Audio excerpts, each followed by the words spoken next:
Assalamualaikum warahmatullahi wabarakatuh.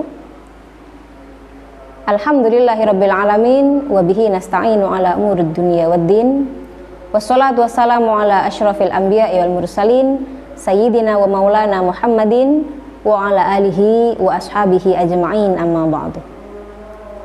Ibu-ibu Dharma Wanita Persatuan Kementerian Agama Kabupaten Sampang yang saya hormati. Pertama-tama marilah kita ucapkan puji syukur kehadirat Allah Subhanahu wa taala karena kita kembali lagi dipertemukan dengan Ramadan tahun ini. Salawat dan salam semoga senantiasa tercurah kepada junjungan kita Nabi Muhammad sallallahu alaihi wasallam. Semoga kita menjadi bagian umatnya yang mendapatkan syafaatnya kelak. Pemirsa yang dirahmati Allah, pada kesempatan kali ini izinkan saya berbagi tausiah tentang ibadahnya seorang anak kecil. Apakah itu berpahala?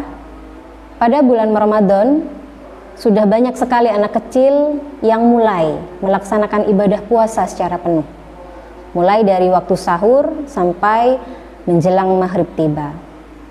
Ibadah seperti ini sebenarnya tidak wajib bagi anak-anak itu, karena mereka masih belum memasuki ketentuan di dalam hukum fikih.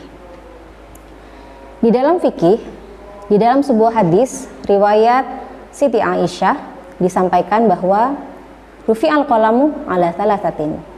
Tidak ada beban hukum bagi 3 golongan. Di antaranya yang pertama, seseorang yang sedang tidur sampai dia terbangun. Yang kedua, seorang anak kecil sampai dia memasuki usia baligh.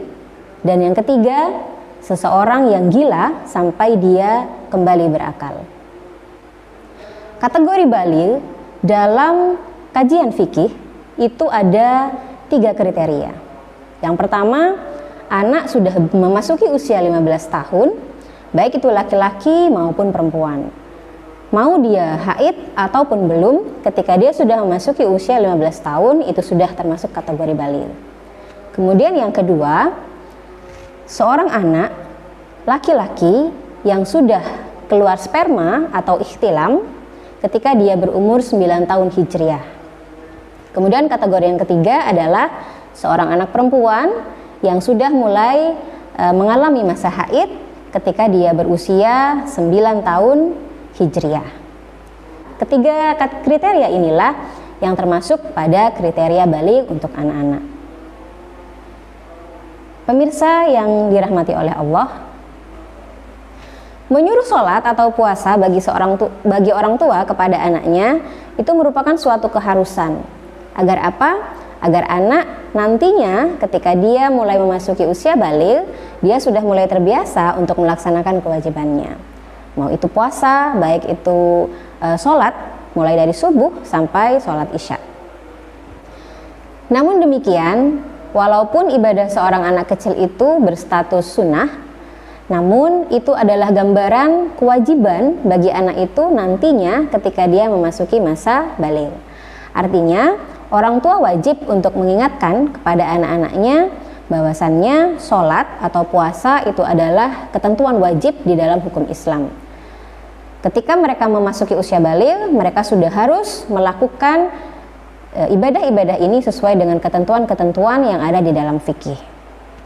Oleh karenanya pada para orang tua, sebelum anak-anak memasuki usia baligh, ketika dia umur 7 tahun, kita wajib untuk membiasakan, mengingatkan kepada mereka tentang apa itu sholat, bagaimana gerakan-gerakan sholat, dan niat-niat sholat.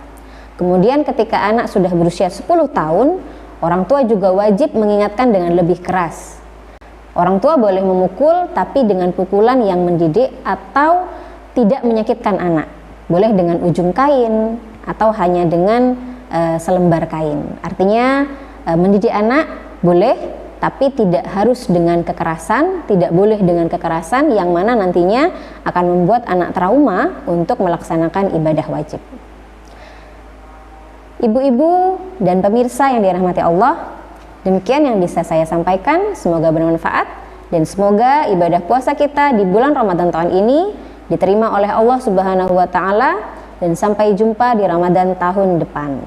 Wallahul muwaffiq ila aqwamit thoriq. Wassalamualaikum warahmatullahi wabarakatuh.